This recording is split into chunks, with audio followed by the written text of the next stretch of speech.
Halo pendengar kisah, selamat datang kembali di channel kami yang membahas kisah kriminal yang benar-benar terjadi di seluruh dunia. Kami berharap semoga kalian semua dalam keadaan sehat walafiat dan dijauhkan dari mara bahaya. Di dalam kisah kali ini, kami akan membahas sebuah tragedi kelam yang pernah mengguncang masyarakat Korea Selatan. Sebelum perang konflik bersenjata terjadi antara Korea Selatan dan Korea Utara pada tahun 1950, Korea Selatan sebenarnya telah berkembang dari salah satu negara termiskin menjadi salah satu negara dengan perekonomian yang bertumbuh di Asia.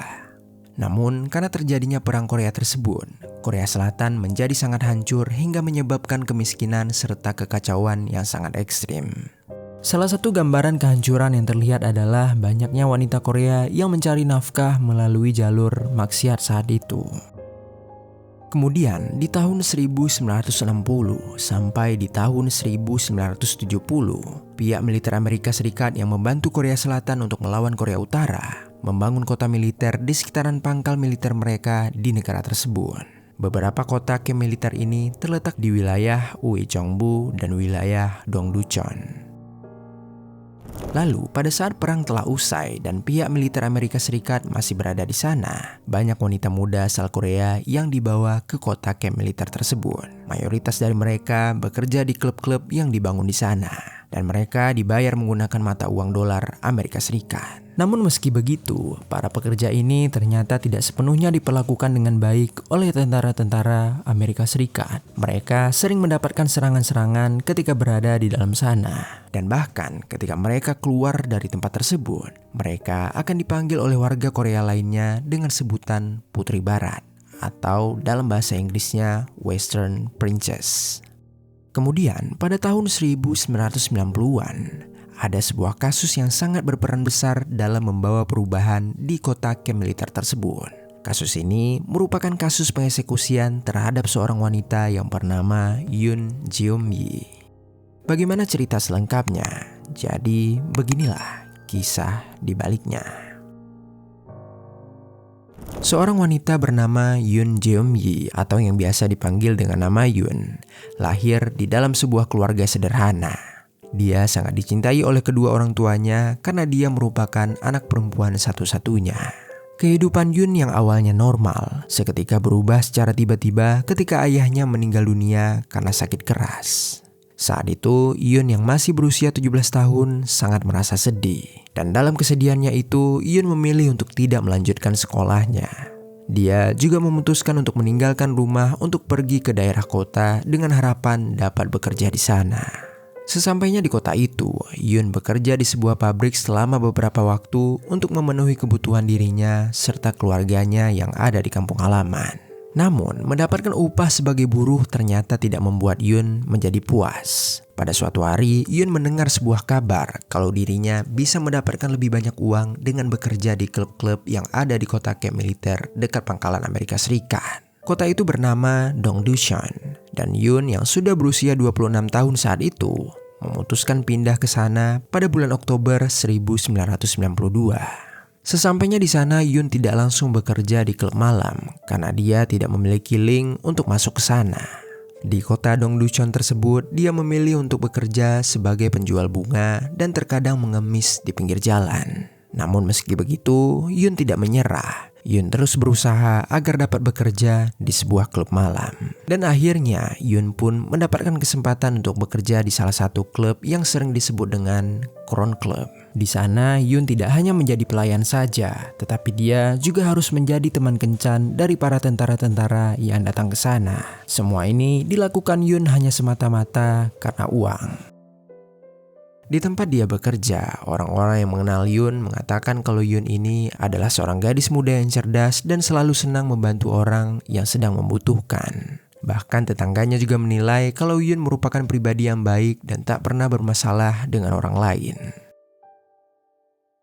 Kemudian singkat cerita, di tanggal 28 Oktober 1992, pemilik rumah kontrakan Yoon merasa heran mengapa Yoon tidak bekerja di hari itu. Padahal dia sangat mengetahui kalau Yoon seharusnya bekerja di hari tersebut. Untuk menghilangkan rasa penasarannya, dia mencoba menghampiri Yoon. Di sana, dia melihat masih ada sepatu Yoon dan pintu rumah juga tidak tertutup dengan rapat. Saat itu jam sudah menunjukkan pukul 4 sore. Pemilik kontrakan mencoba untuk memanggil Yun, namun tidak ada respon dari dalam. Lalu karena merasa curiga, dia kemudian langsung membuka pintu dan seketika terciumlah bau yang sangat tidak sedap. Apa yang disaksikan oleh pemilik kontrakan tersebut di hari itu adalah suatu pemandangan yang akan menjadi trauma untuknya. Di sana, dia menemukan Yoon Jeom-yi dalam keadaan tak bernyawa dan tergeletak di atas lantai yang dipenuhi dengan genangan cairan merah. Penemuan itu benar-benar mengerikan. Yoon ditemukan dalam keadaan tidak berbusana dan 2 botol kaca terdapat di dalam bagian sensitifnya. Lalu di bagian sensitif lainnya juga terdapat tiang payung yang berukuran 10 inci. Kemudian juga ada sebuah korek yang terdapat di bagian mulut. Dan yang terakhir, seluruh tubuh Yoon telah dituangi deterjen cucian oleh pelaku dengan tujuan untuk menghilangkan bukti sidik jari. Setelah beredarnya berita penemuan tersebut, Departemen Kepolisian Uejongbu dan pasukan Amerika Serikat Korea atau yang biasa disebut dengan USFK memulai penyelidikan mereka. Seorang detektif di kantor polisi Uejongbu telah mengumpulkan beberapa pernyataan dari para saksi. Dan salah satu saksi memberikan keterangan kalau dirinya sempat melihat Yoon sedang bersama dengan seorang tentara Amerika Serikat pada malam sebelum ditemukan jasadnya. Yoon saat itu terlihat sangat mabuk parah berjalan kaki, dan di sampingnya ada seorang tentara yang membawanya pulang. Polisi kemudian langsung menyelidiki siapa tentara tersebut. Mereka memulai investigasi dengan mengidentifikasi sidik jari yang ternyata masih terdapat pada botol kaca Coca-Cola yang ada di tempat kejadian. Lalu singkat cerita, 3 hari setelah penemuan jasad Yoon, tepatnya di tanggal 31 Oktober 1992, polisi berhasil mengidentifikasi pelaku. Dia merupakan seorang tentara Amerika Serikat yang bernama Kenneth Lee Markle yang berusia 20 tahun. Kenneth ini merupakan warga asli Virginia Barat, Amerika Serikat. Dia adalah seorang tentara medis yang ditugaskan di Divisi Infanteri Kedua pada pasukan Amerika Serikat Korea atau yang biasa disebut dengan USFK.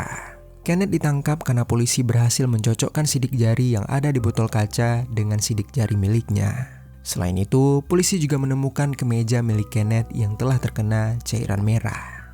Namun sayangnya, kasus ini menemui jalan buntu karena mengingat Kenneth adalah seorang tentara Amerika Serikat.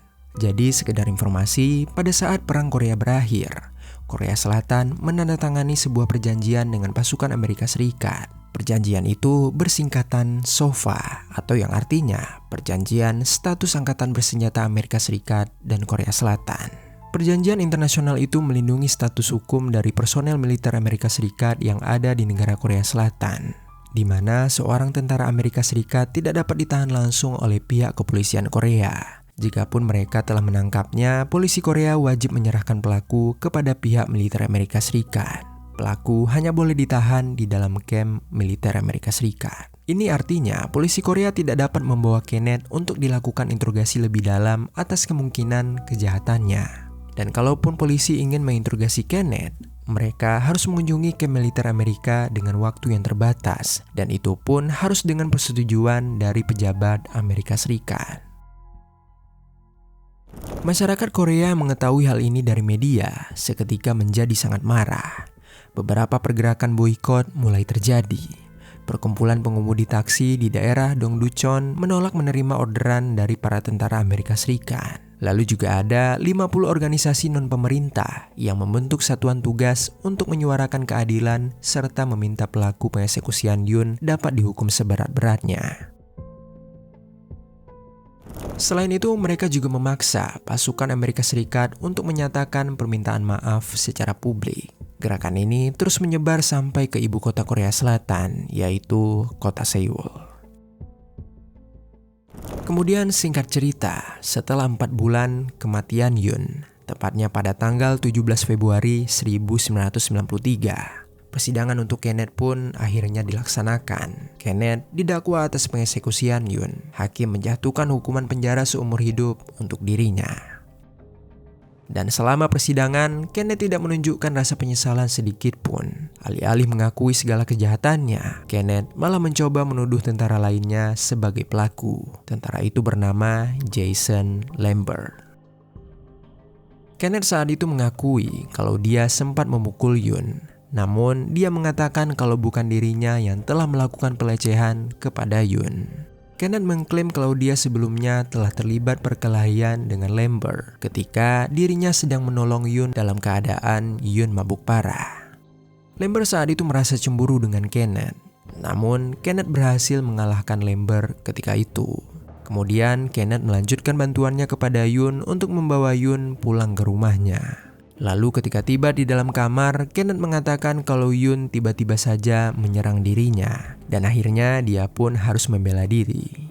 Kemudian setelah dia membalas serangan kepada Yun, Kenneth langsung memutuskan untuk pergi. Dan tak lama setelah dirinya menjauh dari rumah itu, Kenneth mengakui kalau Lambert datang kepada Yun. Dan Lambert memaksa Yun untuk melakukan suatu hubungan badan. Namun meski begitu, semua pengakuan ini ditolak oleh pengadilan. Mereka masih mempercayai kalau Kenneth adalah pelakunya. Karena Kenneth tidak bisa menjelaskan mengapa di botol kaca Coca-Cola tersebut bisa ada sidik jari miliknya. Lalu tak lama setelah itu, Kenneth mengajukan banding. Dan sebelum pengadilan keduanya dimulai, militer Amerika Serikat memberikan kompensasi kepada keluarga Yun. Kompensasi itu sebesar 71 juta won atau sekitar 837 juta dalam rupiah. Namun entah mengapa, pengadilan melihat kalau kompensasi ini telah menyelesaikan sebagian dari kasus Kenneth. Dan Kenneth pun mendapatkan pengurangan hukuman dari hukuman penjara seumur hidup menjadi penjara selama 15 tahun. Di samping itu, jaksa penuntut yang tidak menerimanya mencoba untuk mengajukan banding. Tetapi sayangnya, pada tanggal 29 April 1994, Mahkamah Agung tetap menguatkan kalau Kenneth akan dihukum selama 15 tahun penjara. Meski sudah mendapatkan keringanan, Kenneth mencoba mengajukan sebuah petisi ke Mahkamah Agung Amerika Serikat dengan meminta agar dirinya tidak dipindahkan dari tahanan militer Amerika Serikat. Namun hal ini tentunya ditolak oleh Mahkamah Agung. Kenneth akan tetap ditahan di penjara khusus warga asing yang terletak di daerah Cheonan, Korea Selatan. Lalu kemudian setelah Kenneth menjalani masa tahanannya, ternyata Kenneth ini tidak dapat lepas dari suatu masalah. Pada bulan Januari 1996, Kenneth mendapatkan tambahan 8 bulan hukuman penjara, yang mana ini disebabkan karena dia telah memecahkan pembatas dinding yang terbuat dari bahan kaca akrilik di penjara. Selain itu, dia juga telah menggunakan alat pemadam kebakaran untuk menyerang tahanan lainnya.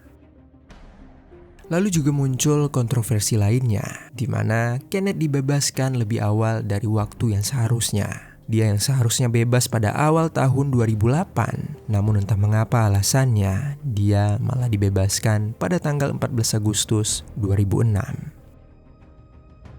Kasus Kenneth ini telah memicu perdebatan dan protes pada awal tahun 1990-an.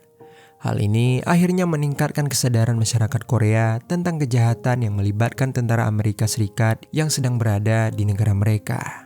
Dan atas insiden ini, amandemen yang diajukan pada Perjanjian SOFA akhirnya mulai mendapatkan momentum.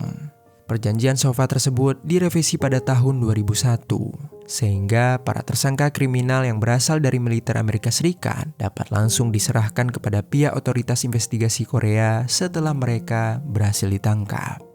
Namun ada beberapa hal yang sangat disayangkan, di mana kasus kematian dari Yun ini telah digunakan sebagai alat politik oleh orang-orang yang menganggap dirinya sebagai aktivis anti-Amerika. Foto-foto jasad Yun yang mengerikan secara terang-terangan ditampilkan di internet dan juga pada aksi protes mereka. Selain itu, diketahui juga guru-guru di sekolah-sekolah Korea juga menunjukkan gambar tersebut saat mendidik siswa mereka. Hal ini seolah-olah memperlihatkan kalau Yun adalah sesuatu contoh yang sangat buruk. Sungguh menyedihkan karena tak seorang pun benar-benar peduli pada Yun. Mungkin di benak orang-orang Korea saat itu, Yun tak lebih dari seorang pekerja seks komersial. Maka dari itu, terlepas dari apa yang telah dijalani Yun semasa hidupnya, Sebagai sesama manusia, mari kita doakan semoga Yun dapat beristirahat dengan damai di alam sana. Dan untuk kita semua, semoga ada pelajaran baik yang dapat kita ambil dari kisah ini.